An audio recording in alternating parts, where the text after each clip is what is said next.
going to make communications to you. When I speak in English, according to you, it is high level language. Yes or not? There is a certain conversion is going on. In the conversion போது இங்கிலீஷ்ல இருந்து தமிழோ, இங்கிலீஷ்ல இருந்து தெலுங்கோ, இங்கிலீஷ்ல இருந்து கன்னடமோ. Telugu people Tamil பேசி பார்த்திருக்கீங்களா? Telugu people Tamil பேசி பார்த்திருக்கீங்களா? அபத்தமா கார் அப்படியே ரெடி போட்டுருவாங்க. அதோடய நம்ம கிட்ட டிஸ்கஷனும் பண்ணுவோம். பார்த்திருக்கீங்களா? ஓங்கி நான் அடையலாமான்னு. அதனால தான் நாங்கள் தமிழ் பேசுகிற பீப்புள் தெலுங்கு பேச மாட்டோம். ஏன்னா நாங்கள் ஃபாலோ பண்ண விரும்ப மாட்டோம். ஒரு லாங்குவேஜை வந்து நம்ம ஃபாலோ பண்ணக்கூடாது. You understand this one? இந்த பிரெயினுங்கிறது என்னன்னா ஒரு கம்பைலர். அந்த கம்பைலர் என்ன பண்ணணும் அப்படின்னா ஜஸ்ட் கன்வெர்ட் தான் பண்ணணும். எதுவும் திங்க் பண்ணாத, அனலைஸ் பண்ணாது. நல்லா கவனிச்சுக்கோங்க. கன்வெர்ட் பண்ணணும், ஜஸ்ட் கன்வெர்ட் பண்ணணும். என்ன கன்வெர்ட் பண்ணணும்? ஹை லெவல் லாங்குவேஜ் சொல்லி லோ லெவல் லாங்குவேஜ். இதுதான் என்ன பண்ணுது உங்க பிரெயின் பண்ணுது. சரிங்களா? இப்போ கிளாஸை கவனிச்சுட்டு இருக்கீங்க பார்த்துக்கிட்டீங்களா? இதுக்கு பேர் தான் டெம்பரரி மெமரிப்பாங்க. என்ன மெமரி? கரெக்டாக உங்கள் மைண்டில் என்ன ஓடிட்டு இருக்கு அப்படிங்கிறது தான் டெம்பரரி மெமரி. யாராவது ஒருத்தர் சார் நீங்கள் வந்ததுலேருந்து நீங்கள் பேசுறது மட்டும் தான் சார் நான் கவனிச்சிட்டேன், என் தாட் எந்த பக்கமும் போகலன்னு உங்களால் கை ரைஸ் பண்ண முடியும்னா ஆன்சர் இஸ் நோ. ஒரு ஹியூமன் பீயிங்கால சராசரியா 60 செகண்ட் கூட கவனிக்க முடியாது. எத்தனை செகண்ட்? 60 செகண்ட்ஸ் கூட கவனிக்க. நீங்கள் வேணா கை போங்க, கண்டிப்பாக ஒரு பேக்ரவுண்ட் தாட் ஓடிடும். Yes or no? யாராக இருந்தாலும் சரி. ஒரு நாளைக்கு சராசரியா ஒரு ஹியூமனோட பிரெயின் தாட் பார்த்தீங்கன்னா 54,000 தாட்ஸ். ஆஸ் அ பயோடெக்னாலஜி ஸ்டூடெண்ட்ஸ்க்காக நான் சொல்றேன். 54,000 தாட்ஸ் சராசரியா ஒரு நாளைக்கு ஓடும். யார் மைண்ட்ல? உங்களோட பிரெயின்ல ஓடிடும். இப்போ நீங்க கவனிச்சிருக்கீங்களா டெம்பரரி? 5ஆவதுல படிச்ச ஃப்ரெண்டோட பேர் ஏதாவது ஞாபகம் இருக்கா? Yes or no? 5ஆவது படிச்சதுல ஃப்ரெண்டோட ஞாபகம் இருக்கா? 5ஆவது எப்போ படிச்சிருக்கீங்க? 2010 ஆர் 15ல படிச்சிருக்கீங்க. ஒரு 10 வருஷத்துக்கு முன்னாடி வச்சுக்கோங்க. 10 வருஷத்துக்கு நான் உடனே கேட்கிறேன், 10 வருஷத்துக்கு முன்னாடி படிச்ச டேட்டாவை ஒரு செகண்ட்ல ஏற்கிறீங்க. 10 நிமிஷத்துக்கு படிச்ச சப்ஜெக்டை மட்டும் ஏன் ரிப்ளை பண்ண முடியல?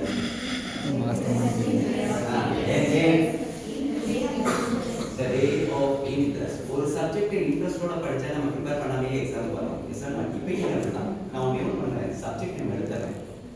டிபார்ட்மெண்ட் ஆஃப் பயோடெக்னாலஜி ஒரு கொஸ்டின் பேப்பர் கொடுக்குறேன். இதை எழுதணும்னா எழுதியா கண்டிப்பா எழுதுங்க. என்ன நான் ஒன்னே ஒன்று சொல்றேன், என்னைக்காவது நீங்க உங்க புக்கை திரும்பி படிச்சதுக்கு ஃபுல்லா படிச்சோம். ஃபர்ஸ்ட் லெட்டர் வந்து லாஸ்ட் லெட்டர் வரைக்கும் படிச்சோம். 10 நிமிஷம் யார் எழுதுனத? 10 நிமிஷம் நீ எழுதுனத. சரி, என்னைக்காவது இந்த क्वेश्चन நான் இப்படி தான் அத 10 நிமிஷம் எடுக்கிறேன். ஃபர்ஸ்ட் டே டிசைட் பண்ணிக்கியா இது எழுதுறது சரி எவ்வளவு பெரிய கற்பனை தரம் தெரியுமா? क्वेश्चन பேப்பர்ல ஒரே ஒரு வார்த்தையை மட்டும் தெரிஞ்சு வச்சிருக்கு. உண்மையாவே பிராக்டிகலா பேசணும். क्वेश्चन பேப்பர்ல உங்களுக்கு தெரிஞ்சது ஒரே ஒரு வார்த்தை தான். அதுதான் அந்த புக் ஃபுல்லா இருக்கு. இதுல பாரு நீயே கதையை நல்லா விட்டுட்டு வரல, பின்னாடி இருந்து வீட்டுக்கு கேட்போம். Yes or no? நீயே ஒரு கதை, அந்த கதையை ஒருத்தர் கேட்கலாம். இதுல வேற வெயிட் எதுக்கு? கதை வரும். எனக்கு ஒரே ஒன்று தான் உங்க எக்ஸ்பிரஸ் புரியல. என்ன கற்பனை தரும்? யாருக்கு தோற்றுவாரு? இதை நாம படிச்சா எங்க நாம என்ன ஆகும்? ஒரு புக்கை படிச்சேன்னா ஒரு வாட்டி சூசைட் ஆகும். அப்ப யோசிச்சு பாருங்க, 20 வருஷம் கிட்டத்தட்ட 20 வருஷத்துக்கு நான் எத்தனை புக்கு திருத்திருப்பேன். இப்ப நான் படிச்சு பார்த்துருக்கேன், படிக்காம இருக்கேன். நான் உயிரோட இருக்கணும்னா படிக்காம இருக்கணும். நான் சாப்பிடணும் அப்படின்னா படிச்சிருக்கணும். இதுதான் ப்ராக்டிகல். கரெக்டுங்களா? இப்போ உங்ககிட்ட ஒரே ஒரு கொஸ்டின் பேப்பர் எடுத்தா அவ்வளோ ஒரு பெரிய கேள்வி. எஸ் சொல்லலாம், என்னமா எழுதிருக்கீங்க? இதுல ஒரு சப்ஜெக்ட் மட்டும் தான் வருமா, பல சப்ஜெக்ட் வருமா? அதுதான் ப்ராக்டிகலா சொல்லணும். சார் நான் பயோடெக்னாலஜி சார் இந்த சப்ஜெக்ட்ல இருக்க கண்டென்ட்டை மட்டும் தான் சார் நான் எழுதிருக்கேன், வேற எதையுமே நான் எழுதுனது இல்லை அப்படின்னு யாராவது ஒரு கேரண்டி கொடுக்க முடியுமா? மொபைல் ஹோல்டர் இல்லையா? மொபைல் ஹோல்டர் இல்லையா? Mobile holder. யூனிட் 2 கதை நீ சொல்லு, யூனிட் 3 ஒருத்தர் கதை, யூனிட் 4 கதை, யூனிட் 5 இதெல்லாம் சேர்ந்து ஹைபிரிடா வரும். இதை நேற்று படிச்ச சப்ஜெக்ட் முந்தா நேற்று படிச்ச சப்ஜெக்ட் உங்களால் கொண்டு எழுதுறீங்க. இதுல பெரிய பிரச்சனையே அவன் பாஸ் ஆகிட்டான் அப்படி இல்லை. உண்மையா அப்படியா? விட்டதே கதை, ஏதோ பாவ முடிய பத்தி உண்மையா சொல்லணும்னா இப்ப இருக்க பேப்பர்லாம் திருத்தணும்னா ஒருத்தன் பாஸ் ஆகும். Not even single person will get pass. நாங்க படிச்சு பாஸ் ஆகும், நாங்க படிச்சு திருத்தலாம். முதல்ல நாங்க உயிரோட இருக்க மாட்டோம். அப்படியே நாங்க உயிரோட இருந்தாலும் அடுத்த பேப்பர் எடுக்க மாட்டோம். Do you understand? இப்போ நான் யங்ஸ்டர்ஸ்ட ஒரே ஒரு கொஸ்டின், நல்ல இன்னோவேஷன் எதுல? ப்ளூ புக்ல. கரெக்டுங்களா? நல்ல பயங்கரமான கிரியேட்டிவிட்டி எதுல வருது? ப்ளூ புக்ல வருது. ஏன் அந்த கிரியேட்டிவிட்டியை ஒரு சப்ஜெக்ட்ல காட்ட மாட்டேங்குது? காரணம் இன்ட்ரெஸ்ட். அவ்வளவுதான். இதுதான் மெயின். இப்போ நம்ம ஒரு டெம்பரரி மெமரியில நீங்க கவனிக்கிறீங்க என் கிளாஸை. இப்போ நான் சொல்ற விஷயம்லாம் சில பாயிண்ட்ஸ் உங்க மண்டையில ஸ்டோர் ஆயிடுச்சு அப்படின்னா அது பேர் என்ன? Permanent memory. நான் எடுத்தோன்னு கேட்டேன், 5th ஸ்டாண்டர்ட்ல படிச்ச ஃப்ரெண்டோட ஞாபகம் இருக்குன்னா உடனே சொல்றீங்க. 10 வருஷத்துக்கு முன்னாடி படிச்ச ஒரு ஸ்டூடெண்ட்ஸோட டேட்டா நம்ம எடுக்கிறோம். சப்ஜெக்டோட கான்செப்ட் நாங்கள் ஞாபகம் வச்சுக்க மாட்டேங்கிறோம். காரணம் என்ன? இன்வால்மெண்ட் இல்லை. உங்களுடைய என்டையர் 80% ஆஃப் த லைஃப் வந்து இந்த கோர்ஸ் நம்பி தான் இருக்கு. Yes or no? Practical yes no? நீங்க முடிச்சதுக்கு அப்புறம் நீங்க வெளியே போனீங்கன்னா என்டையர் 80% இதை நம்பி தான் இருக்கு. சரி, இன்னொன்று இன்ஸ்டா ரீல்ஸ்ல பாப்பீங்க, காலேஜ் குள்ள போகும்போது பேக்கை போட்டு போவோம், காலேஜ் விட்டு வெளியே போகும்போது பிச்சைக்கார மாதிரி போவோம். கேள்விப்பட்டிருக்கீங்களா? பார்த்துருக்கீங்களா இன்ஸ்டா ரீல்ஸ்ல? அப்படின்னா என்ன மீனிங்? இந்த காலேஜ்ல படிச்சதுனால பிச்சைக்காரன். சரியா? நான் அந்த பாயிண்ட்டுக்கு வரேன். காலேஜ்ல படிச்ச அத்தனை பேருமே பிச்சைக்காரன் ஆயிட்டானா இல்ல அவன் மட்டும் பிச்சைக்காரனா? அப்படி அதை புரிஞ்சுக்கணும். அவன் ஒருத்தன் உள்ளார போறான், அவன் ஒருத்தன் தான் பிச்சைக்காரனா வரான். இப்போ இந்த காலேஜ்ல பிச்சைக்காரன் ஆயிட்டுன்னா நீங்க சொல்லலாம் management is wrong, HOD is wrong, staff is wrong. அவன் ஒருத்தன் மட்டும் பிச்சைக்காரனா இருக்கான். காரணம் என்ன? அவன்தான். அவ்வளவுதான்.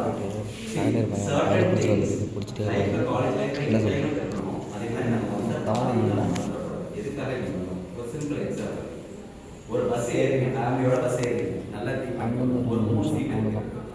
நீங்க அப்பா அம்மா அப்படின்னு ஒரு ஆர்டர் வச்சுக்கோங்க. நீங்க அப்பா அம்மான்னு வச்சுக்கோங்க. யார் விண்டோ சீட்ல உட்காருவா, யார் மிடில் உட்காருவா, யார் கார்னர் சீட்ல உட்காருவா? All the kids used to sit in the window seat. Mother will sit in the middle seat. Father will sit in the corner seat. இதுதான் லைஃப். விண்டோ சீட்டுங்கிறது ஜாலியான லைஃப். ஜாலியா வெளியே வந்து ரெண்டு பார்த்து ஜாலியா என்ஜாய் பண்ணிடலாம். நடுவில் உட்காந்து உங்களோட ரெண்டு கதையும் கண்ட்ரோல் பண்ணணும். யாரு விண்டோல இருக்கீங்க கண்ட்ரோல் பண்ணணும், நீங்க இந்த பின்னாடி உட்காந்துருக்காங்க பாருங்க, 3வது இடத்துல அப்பா ஃபேமிலியில் உட்காந்துருக்காங்க பாருங்க. சில இடத்துல ஃபேமிலி லேடிஸும் உட்காருவாங்க, நம்ம சொல்ல முடியாது. சில இடத்துல லேடிஸ் இருந்துச்சா, சில இடத்துல அப்பா இருந்தாங்கன்னா அப்பா இல்லைன்னா ஆட்டோமேட்டிக்காக அம்மா தான் போயிடுவாங்க. அந்த இடத்துக்கு போகும்போது என்ன ஆயிடும் அப்படின்னா ரெஸ்பான்சிபிலிட்டிஸ். அந்த பஸ்ஸுக்குள்ள என்ன நடக்குதுன்னா தெரியும். ஒரு சின்ன எக்ஸாம்பிள், இன்னொரு எக்ஸாம்பிள் சொல்லுவேன். இப்போ நான் எங்க அப்பாவோட போனேன்னா நான் ஜாலியா இருப்பேன். ஏன்னா நான் தூங்கிடுவேன், எல்லாம் மேலே பார்ப்போம். யார் பார்த்துக்குவார்? எங்க அப்பா பார்த்துக்குவார். ஏன்னா அவர் முடிச்சுருக்காரு, நான் தூங்கிடுவேன். கண்டிப்பா நான் தூங்கிடுவேன், ஏன்னா உடனே தூங்கிடுவேன். இப்ப நானும் என்னோட கிட்டும் போகும்போது என்ன ஆகும்? இப்ப நானும் என் குழந்தையும் நான் போகும்போது என்னால் தூங்கவே முடியாது. ஏன்னா responsibilities. To you understand this one? இப்ப நீங்க ஒரு குழந்தையை கூட்டிட்டு ஒரு லாங் டிராவல் போகணும் அப்படின்னா ஒரு பஸ் லைட்டா ஸ்லோவாகவே முடிச்சுவார். Do you understand?